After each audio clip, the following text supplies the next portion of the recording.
여러분 안녕하십니까? 저는 은퇴한 의사 도암입니다.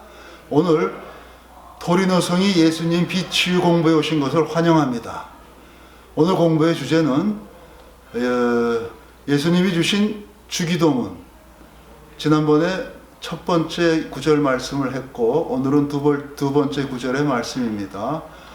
하늘에 계신 우리 아버지, 당신의 이름을 거룩히 하시옵고 당신의 이름을 거룩히 여김을 받으시옵고, 이 공부가 되겠습니다. 자, 당신의 이름이 거룩히 여김을 받으시오며, 또는 옛날 성경엔 당신의 이름을 거룩히 하옵시고. 좀 이상하죠. 왜 옛날에는 당신의 이름을 거룩히 하옵시고 했다가 최근 성경에서는 당신의 이름이 거룩히 여김을 받으시오며. 왜 이렇게 변했을까요? 자, 여기에서 당신의 이름이란 무엇일까요? 이 라틴어 성경을 찾아봤더니 Sanctificetur nomen tuum, 직역하면은 당신의 이름을 거룩하게 하소서입니다. 그러니까 옛날 성경 이름을 거룩히 하옵시고가 맞는 거죠. 근데 요즘에서는 왜 거룩히 여김을 받으시오며 이렇게 바뀌었을까요? 그의 문제가 하느님 당신의 이름이라는 말을 어떻게 이해하느냐에 따라서 좀 달라져서 그래요. 당신의 이름을 예를 들면 야훼, 여호와 이런 식의 신의 이름으로 갖다 놓으면은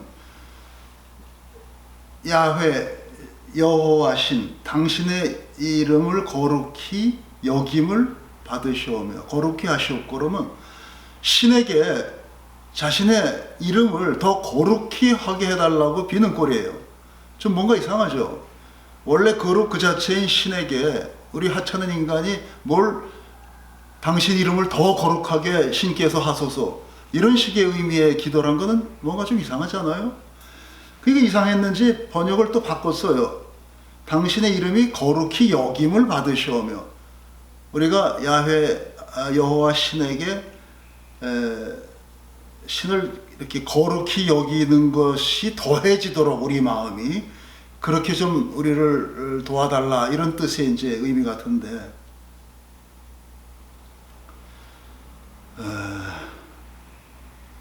뭔가 좀 어색합니다. 신에게 뭔가 스스로 거룩해지도록 또는 거룩히 더 이렇게 우리로부터 거룩함을 예배받도록 도와달라, 뭐 해달라, 이런 의미가 좀 뭔가 이상해요. 그래서 이거를 잘 이제 고민하고 공부한 학자들도 많이 있는 것 같아요. 그래서 제가 공부한 바에 따르면 제일 이해가 가는 게 이런 거예요. 여기서 당신의 이름이라고 하는 말, 노멘, 노멘이라고 하는 말이 네임이에요. 영어로 네임. 그런데 거기에는 이름 하는 명사도 있지만 이름 짓다 그런 동사적 의미도 있어요. 네이밍, 이 네임입니다. 그러니까 노멘 그러면은 이름 되지만 이름 지음 그런 뜻도 되는 거죠. 그래서 당신이 이름 지은 것들이 거룩하게 하시옵소서 하는 거죠. 것들을 거룩하게 하소서. 네. 달리 얘기하면은 이름이라고 하는 말은 어떤 존재의 내적인 본질이 외부로 나타나는 걸 이름이라고 합니다. 네. 예를 들면 예수님이 왜 예수가 됐느냐? 그 나라 말로 예수하, 그게 신의 구원이란 얘기입니다. 신성의 구원자. 그런 뜻을 예수님은 타고날 때 이름으로 받은 거예요. 즉 예수님이라고 하는 존재의 본질이 바로 그런 일을 하는 분이라 예수하, 예수가 된 거죠. 이와 같이 이름을 지어주는 거는 어떤 그걸 만들어준 사람이 창조의 의미가 있는 거예요. 다시 얘기해서 당신의 이름이라는 뜻에는 하느님이 당신이 창조하신 창조 피조물이라는 의미가 있는 거죠. 따라서 창조의 역사, 피조물을 만들어내는 그와 같은 역사하심이 거룩하게 하라. 거룩하게 하다는 건 뭡니까? 뭐 쌍스럽고 욕되고 세속적인 그런 말의 반대가 아니고, 거룩하게 하다는 뜻은 온전하게 하다, 전체로서 완전해지게 하소서, 이런 얘기입니다. 그러니까 영어의 holy, 거룩하단 말이 어원은 WHOLE, whole, 완전한, 전체로서의, 이런 뜻이죠. 그러니까 모든 게 전체적으로 완전한 거를 거룩하다 그런 겁니다. 옛날 성경 뜻이 그래요. 그리고 지금도 원래 말이 그렇습니다. 그래서 이와 같이 하나님이 세상을 창조한 그 역사, 그 가운데 피조물들이 온전하게 이루어지기를 갈구하는 겁니다. 하나님의 역사의 창조가 온전하게 이루어지소서, 그런 인사를 먼저 한 거예요, 하나님한테.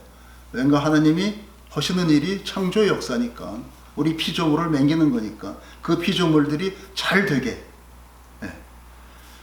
그래서 이와 같은 거를 성경에서 찾아보면은 시편에 보시면 시편 8편 1절 9절 다 그런 게 나옵니다. 여호와 우리 주는, 그런 찬양을 하면서 주의 이름이 온 땅에 어찌 그리 아름다운지요, 이런 구절이 있어요. 주의 이름이, 여호와 야훼 이름이란 그 명칭이 온 땅에 어찌 그리 아름다운지요?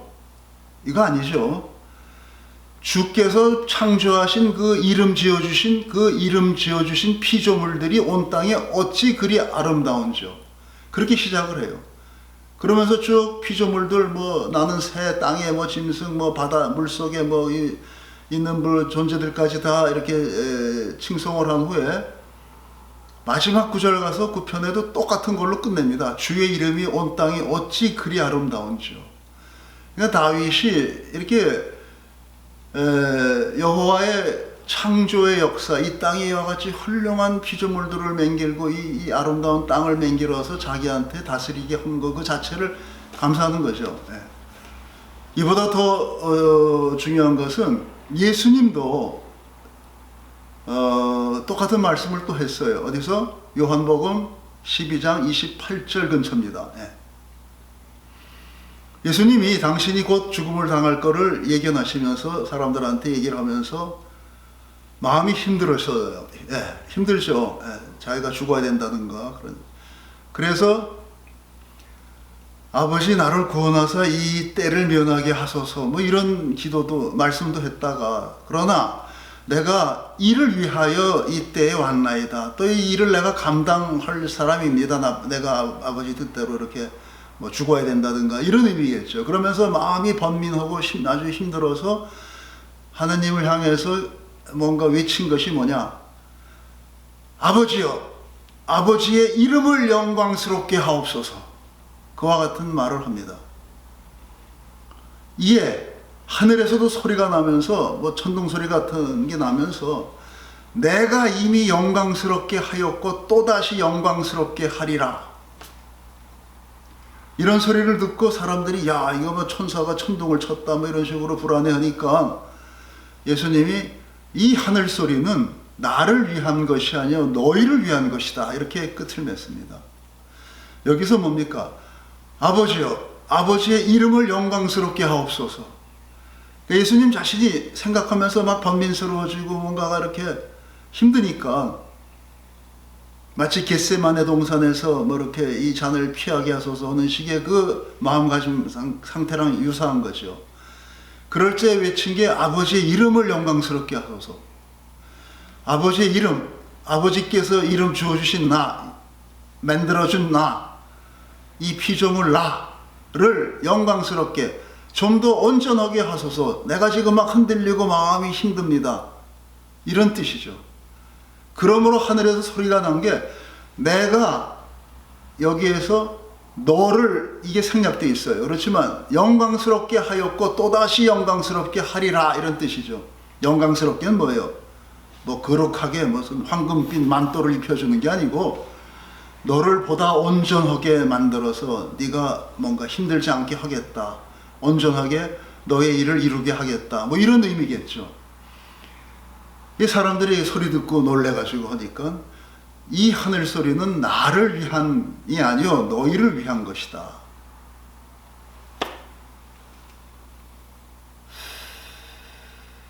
뭐 이런 뜻입니다. 그러니까 예수님이 당신의 이름을 거룩해 하옵시고 하는 기도는 아버지여 당신의 이름을 영광스럽게 하소서 하는 요한복음 12장 28절에 나오는 말씀과 대비해 보시면은 예수님의 기도의 참뜻을 이해하게 됐습니다. 절대로 이름을 거룩하게 하시고 우리가 그걸 더 거룩히 여기도록 하시고 뭐 그런 의미와는 좀 차이가 많습니다.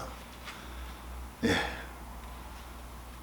여기까지 오늘 공부하시고 공부를 끝내면서 주님이 주신 기도문을 저와 함께 암송하시면서 끝낼까 합니다. 하늘에 계신 우리 아버지, 당신의 이름을 거룩히 하옵시고 나라가 임하옵시며 당신의 뜻이 하늘에서 이루어지듯이 땅에서도 이루어지나이다. 오늘날 우리에게 일용할 양식을 주옵시고 우리가 우리에게 죄 지은 자를 용서하여 주듯이 우리 죄를 사하여 주소서. 우리를 시험에 들게 하지 마옵시며 다만 악에서 구하소서. 나라와 권세와 영광이 아버지 당신께 내내토록 있나이다. 아멘. 아멘.